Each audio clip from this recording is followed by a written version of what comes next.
Welcome everybody. Bienvenidos a listas de la segunda edición del Basque Culinary que demuestren cómo la gastronomía puede traducirse.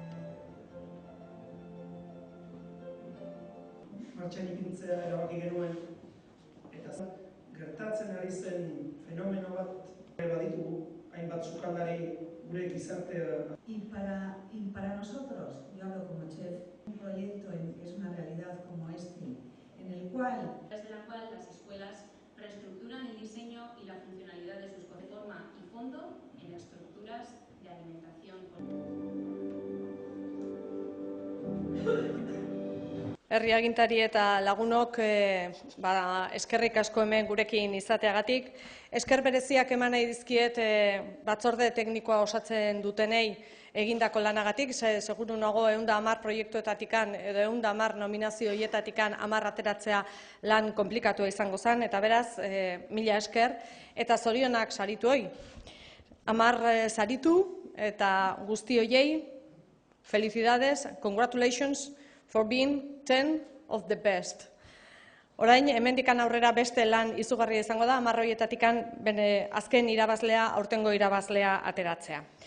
Bueno, ezin da ukatu, Euskadin dugun sukaldaritza lehen mailakoa dela, eta honen ondorioz ateratako proiektu bat Basque Culinary Centerrekin batea, sari hau martxan jartzea aurtengo bigarren edizioa, baina aurreko urtean martxan jarri zanean, ideia izugarria iruditu zitzaigun, baina ez genekien ze etorkizun izango zuen.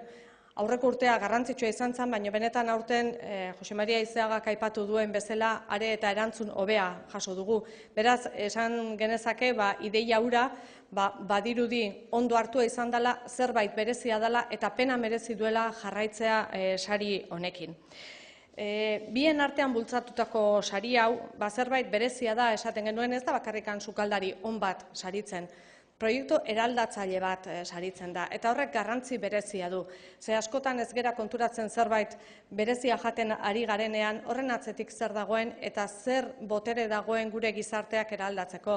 Eta ikusi ditugu 10 proiektu horietan, benetan ez dakien batek oso zaila dauka erabakitzea zein dan garrantzitsuago. Hori gizarte guztietan da politia eta garrantzitsua. Eta gure kasuan, Jaurlaritza bezala, gainea pentsatzen ari gera sari honen bitartez ikusten degula baliokate osoa zein den. Hau da, produktuetatik hasi eta gastronomian bukatzen dugu. Tartean, industria eraldatzailea daukagularikan. Beraz, nik uste dut paradigma hori hartuta gure industria osoa eta gure sektorea osoa egituratzen saiatzen gerala.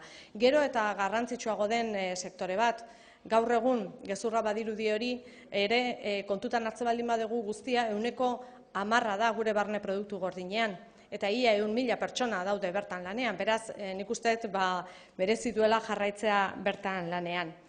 Pero no nos conformamos, queremos seguir trabajando, queremos seguir haciendo que este sector sea algo importante, que se visibilice no solamente la última parte, como estamos viendo hoy, 10 nominados, sino todo lo que supone el trabajo del día a día de todas esas personas que trabajan en el sector, que tienen que trabajar en la producción, en la transformación, en la distribución y, por último, en la gastronomía. Por tanto, tenemos que continuar todos a una trabajando por él y, desde luego, elementos como como el de este premio, nos animan a continuar, nos animan a decir que ha sido una buena idea, que es algo diferente y que merece la pena continuar trabajando.